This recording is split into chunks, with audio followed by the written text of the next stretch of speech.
Hi everyone, it's MA here, and I'm going to do a VR to Candy Soul and Soil's top 10 curiosity decks. So I will tell you, I'm going to start with decks that are mainly composed of text. So if that's boring, skip ahead about 3, and then I'll get to the pretties. So the decks I'm going to start off with, there is a series put out by a small poetry press called Turtle Point Press. These are widely available on Amazon and other sites like that. They are text-based cards that they're available. I have the Rumi and Emily Dickinson decks. They also now have them with W.B. Yeats and I believe it's Lucille Clifton. They're very simple, straightforward cards. The backs are the same on everything, and they just contain a single line of poetry. So, you know, these are things I pull. A full disclosure, I am also a writer, so that's why I do have a lot of wordy base decks. I may or may not tell you about that at some time. But these are things where I might pull one card and work through the text, not taking it at literal message, but especially with Emily Dickinson, that can be a little bit cryptic, kind of taking these as like an old school oracle message where you've been given a cryptic message and you need to work through it, walk with it in your head, go by word, almost lay the words out next to each other as if they were each a tarot card and figure out what they're trying to say together. So yeah, so I use these as really, like an oracle message because they're oracle cards. But they're pretty straightforward, you know. I guess really I'd say they're a substitute for bibliomancy. If you had a book of poetry by any of these writers, you could theoretically do the same thing, but these have each been edited by a poet who has studied the relevant writer and to kind of edit it down to the most pithy of their lines. Yeah. So again, here's another one. This is not really an oracle deck at all. This is a deck of vintage flashcards. And the beauty of these, for one thing, is you could probably find something like this in any language, which I think is also wonderful. These are something I might just pull for a word of the day. Aridity. The aridity of the soil prevented development of the crops. Dryness or barrenness. That's something I might, put in my wallet, carry around for the day, think about it, see if it crops up in my life that day. Yeah, so I play with these sometimes, or I might use them for collage art. The third one is a deck I don't have, so bear with me. It is Brian Eno's Oblique Strategies deck. This is a deck that is still available. I will put the links. You can get it from the Brian Eno shop. There's also an online version where you can just click and pick a card.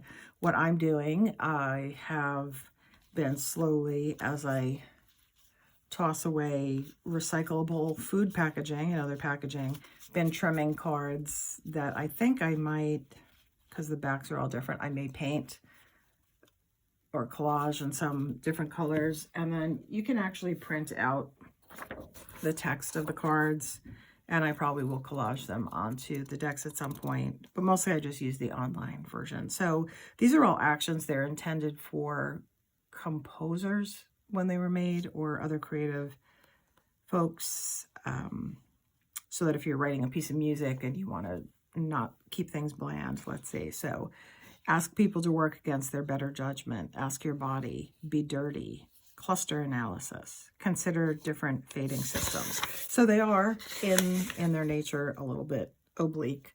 Do the washing up, do something boring. So I think it's really fun. Again, I love to just pull one online during the day, and at some point I will cut and paste my own physical copy probably, or once I realize how much work that will actually be, I may just shell out the 50 pounds and buy the actual new version of the deck, which I think is about 50 pounds, and then I'd have to pay to ship it to US, and I've seen vintage copies for sale for thousands because it's been around since I think the late 60s. Okay, next one is from Cedar McLeod. It's the Uncertain Oracle. I pre-ordered this as soon as I saw they were putting it out because I had watched them doing the paper painting. It was like some kind of 100-day challenge for painters. And I did get the edition that comes in a painted wooden box. So Cedar was doing, I guess, you know, large sheets of paper with different watercolor techniques every day. These are the backs. Again, this is a deck that is simply a one word with no guidebook. And it's really about, for me, the painted part giving the feeling of the word. I usually use these maybe for writing, or I might pair them with a tarot reading. Just if I feel like I've done a card pull that doesn't really have a direction, I might pull one of these. But I think these were done in like large sheets of repetitive patterns, and then Cedar like basically did circle cutouts. I apologize if I'm getting that incorrect, but I think it's beautiful and I love it. It is a little bit of a curious deck, I think. Okay, next up, it probably wouldn't be a Curiosity decks without a little Patrick Valenza, and this is the Guardian of Lucid Daydreams Oracle. There is a printable guidebook, which I did print out. I just like, this is just a trip into a weird little world. I don't even know what I use this deck for. It just kind of brings me a little bit of joy to randomly pick a card and think about what that world is. Sorry, I'm just going to get giddy looking at these.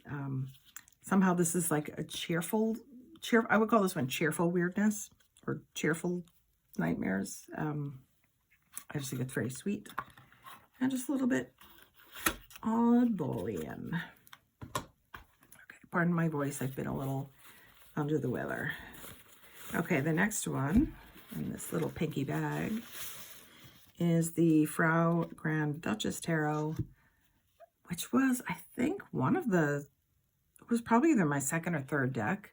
I just happened to find it on Etsy, and I was drawn to it because I do collage work, and this was based on cut and paste collage from vintage materials, and it just really appealed to me as a piece of collage art. And honestly, I probably bought it 4 years ago, and I didn't really read with it until recently because I didn't know the card meanings enough, and I just found it outright confusing. But now I find it very fun. There's a few cards where some of the images make me a little uncomfortable about, you know, the power dynamics and, you know, messaging, but, you know, still have a good time. Yep. So there's that one, which is making its way into my life now and then. Okay. Next up, I've shown this one before. This is the Abstract Futures deck by Helma's Ghost. This is an art gallery deck. It was created with a lot of magic and intention, and I do mostly use it for, you know, more serious readings for myself. I don't think I would read with anyone else, with it. It's based on Rider-Waite, but it's also very, you know, intentionally abstract and with a nod toward Helma of Klimt. Yep. I don't know what to say. I think I had the court cards grouped together because I wanted to notice how the pages all had this kind of oval structure around a rod, and the knights. Let's pull some others. This is the Strength card. 5 of Pentacles. Yep. So, like I think I've said before, I need to be in a certain frame of mind to access that, and this deck for me works best when I read with a multiple card reading. Okay, this one, Yokai Yochi from Bubo Plague, Did I get the name right? I think I did.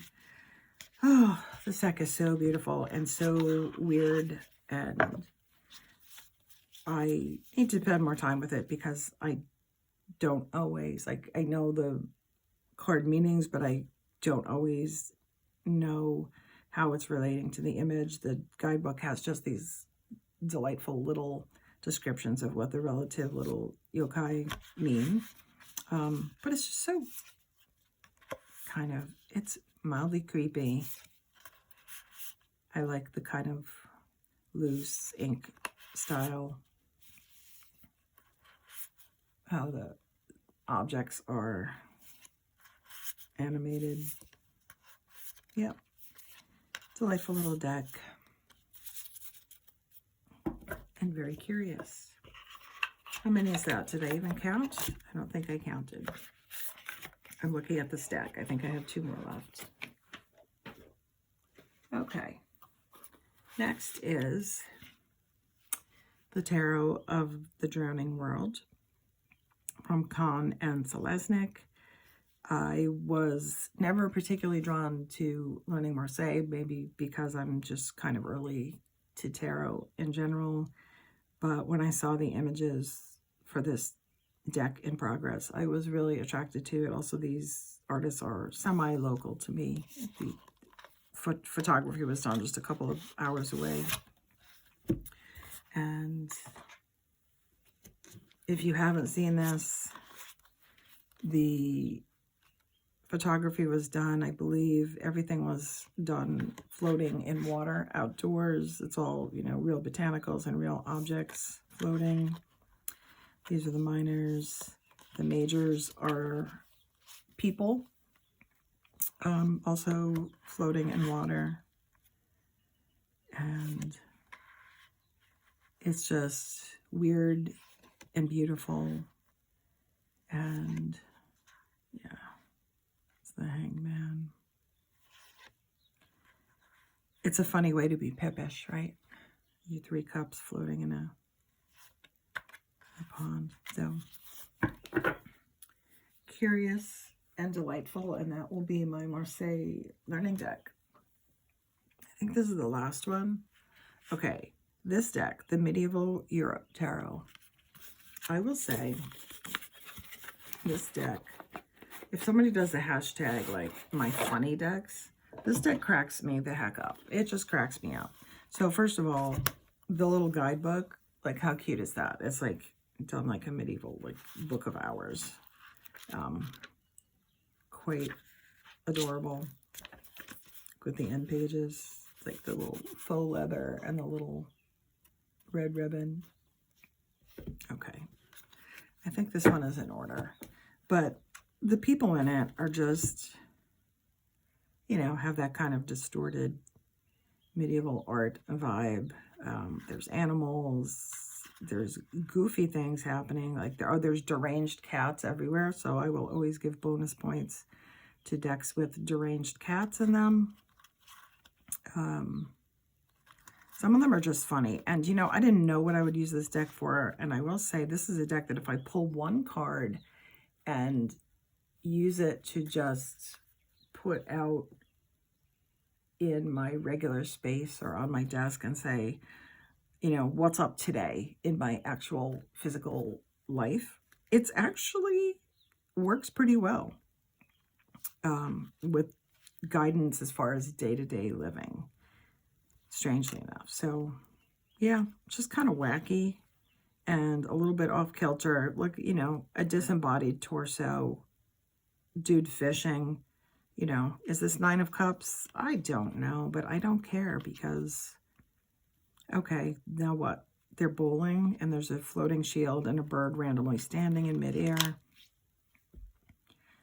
Yeah, we could play with this one all day. It's hysterical. What, they're feeding 7 of Coins. We're going to feed these goats some money. Okay, all right, I'm there.